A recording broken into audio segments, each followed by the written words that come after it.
8 কোটি ব্যয়ে হলদিয়ায় বার্ন এবং আইসোলেশন ওয়ার্ডের উদ্বোধন। জেলায় উন্নত মানের বার্ন ইউনিট ও আইসোলেশন ওয়ার্ড চালু হলো। পূর্ব মেদিনীপুর জেলার হলদিয়া মহকুমা হাসপাতালে বার্ন ইউনিট ও আইসোলেশন ওয়ার্ড চালু হলো। শিল্পাঞ্চল শহরে বার্ন ওয়ার্ড চালু হওয়ায় খুশি শিল্পাঞ্চলের বিভিন্ন কারখানা শ্রমিক থেকে শহরের সাধারণ মানুষ। প্রায় 8 কোটি টাকা খরচে শিল্প শহর হলদিয়ায় চালু হলো বার্ন ও আইসোলেশন ওয়ার্ড। হলদিয়া রিফাইনারি সামাজিক দায়বদ্ধতা প্রকল্পে দ্বিতল ভবনটি নির্মাণ করা হয়েছে। একটি অনুষ্ঠানের মাধ্যমে বার্ন ও আইসোলেশন ওয়ার্ডের উদ্বোধন হয়। বার্ন ইউনিটটা হচ্ছে IOCL এর CSR ফান্ড থেকে হয়েছে। এটা প্রায় 2-2.5 বছর আগে এটা ভাবনা চিন্তা হয়েছিল। প্রায় 2.5 বছর লাগলো এটাকে কমপ্লিট করতে। পুরোটাই কমপ্লিট হয়নি, এখন হচ্ছে আমরা দোতলাটা হ্যান্ডওভার পেয়েছি এবং নিচের তলাটাও এই মাসের শেষে হ্যান্ডওভার হয়ে যাবে।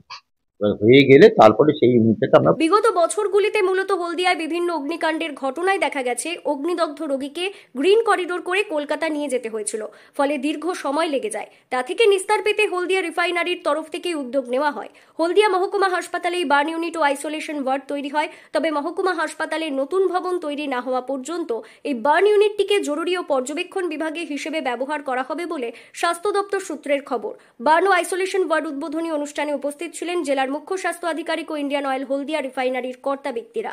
শিল্প শহর হলদিয়ায় বার্ন ইউনিট গড়ে ওঠার ফলে শিল্প শহরের শ্রমিকরা সুবিধে পাবেন। জেলার মুখ্য স্বাস্থ্য আধিকারিক ডক্টর বিভাস রায় বলেন, সেপ্টেম্বরের পর নতুন ভবনটি আমাদের কাছে হস্তান্তর হয়ে যাবে। এরপর এই ভবনে একটি জরুরি এবং একটি পর্যবেক্ষণ বিভাগ থাকবে। সেখানে অগ্নিদগ্ধ রোগীদেরও চিকিৎসা দেওয়া হবে।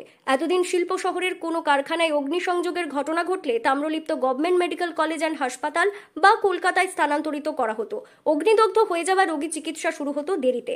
এবার আর সেসব না, এখানেই উন্নত মানের চিকিৎসা পরিষেবা পাবেন অগ্নিদগ্ধ রোগীরা। প্রসঙ্গত 2021 সালে হলদিয়া পেট্রোকেমিক্যালসের নেপথা ক্র্যাকার ইউনিটে আগুন লাগে। এই ইউনিটটাকে আমরা পূর্ণভাবে ব্যবহার করতে পারবো।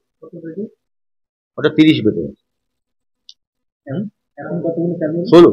16 বেডের আছে। এখন কতগুলো চালু হলো? 16টা বেডই চালু হবে যখন হবে, ঠিক আছে।